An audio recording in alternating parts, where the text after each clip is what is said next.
Hi అండి, నమస్తే. నా పేరు నాగలక్ష్మి. ఈరోజు మీకు తోటకూర కాడలతో పెసరపప్పు వేసి కూర చూపిస్తున్నాను. దానికి కావాల్సిన ఇంగ్రీడియంట్స్: తోటకూర కాడలు, ఇంగువ, ఆయిల్, కరివేపాకు, ఒక గంట ముందుగా నానబెట్టిన పెసరపప్పు, పోపు దినుసులు. నేను ఓన్లీ జీలకర్ర ఆవాలే తీసుకున్నాను, ఎందుకంటే పెసరపప్పు ఉంది కదా అని. 2 ఎండుమిర్చి, ఉప్పు, పసుపు, కారం. ఇవండి కావాల్సిన ఇంగ్రీడియంట్స్. మనము తోటకూరని ఇలాంటి లేత కాడలు ఉంటాయి కదా, కింద మనం ఆకులు తీసేసుకున్న తర్వాత వీటిని కొంచెం మనం ఇలా మధ్యకి కట్ చేసేసి కొంచెం అలా వదిలేసి ఇలా పీకేస్తే ఈ పీచ్ అంతా వచ్చేస్తుంది. ఇలా పీచు తీసేసుకొని మనం పైది వీటిని సన్నగా, ఈ కాడల్ని సన్నగా మనం కట్ చేసేసుకొని ఈ సైజులో ముక్కలు కట్ చేసుకున్నాను. మనం స్టవ్ వెలిగించేసుకొని ఒక ప్యాన్ పెట్టేసుకొని ఆయిల్ వేసుకొని వేడి చేసి ఉంచాను. దీనిలో మనం ముందుగా పోపు వేసేసుకుందాం.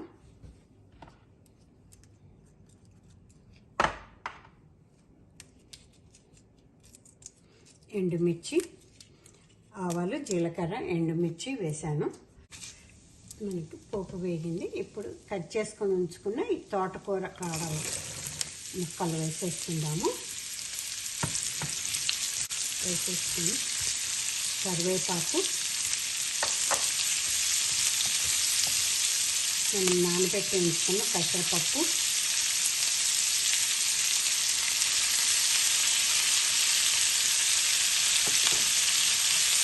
పసుపు,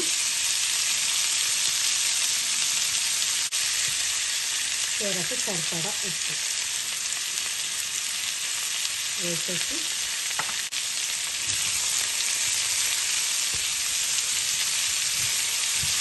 ఈ కూర చాలా తొందరగా అయిపోతుందండి.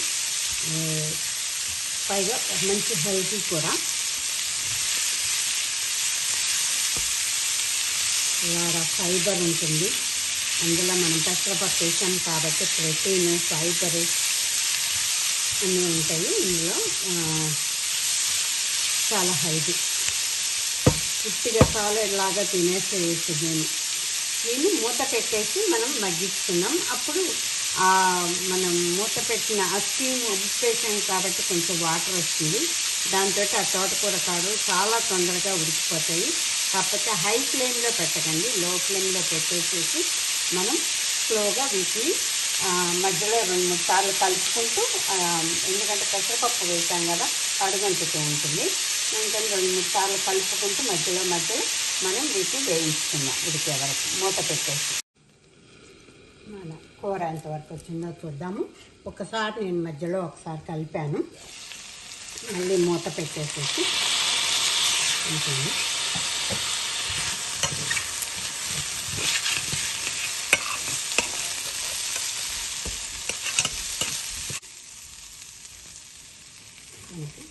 చూసారా ముక్క ఎంత మెత్తగా ఉడికిపోయిందో.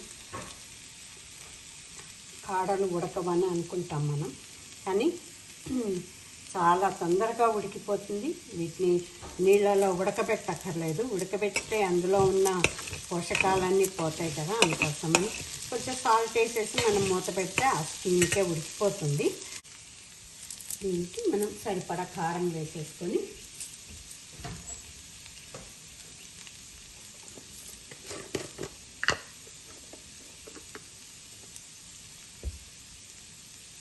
పోపు కారం చాలు అనుకుంటే ఎక్స్ట్రా కారం కూడా వేయక్కర్లేదు.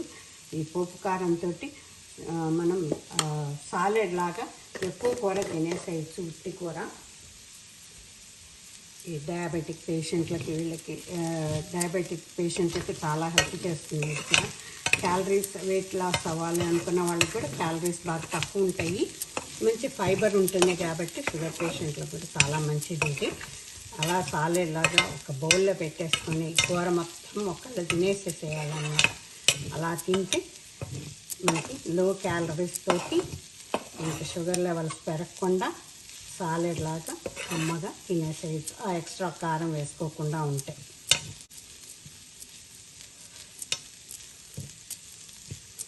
ఇది కొంచెం కారం దానికి మొత్తం పట్టేలాగా ఒక్క సెకండ్ ఉంచేసి తీసేద్దాం. మనం ఎక్కువసేపు అక్కర్లేదు.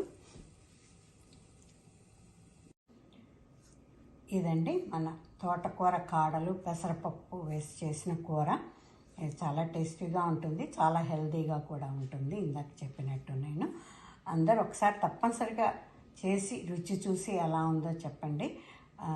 మీ కామెంట్ కోసం ఎదురు చూస్తూ ఉంటాను.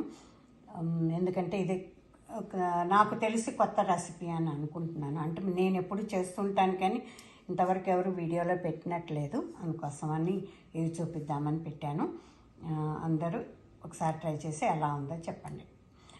ఈ వీడియో కనుక నచ్చితే లైక్ చేయండి, షేర్ చేయండి, సబ్స్క్రైబ్ చేయండి. See you in next video. Thank you. Bye.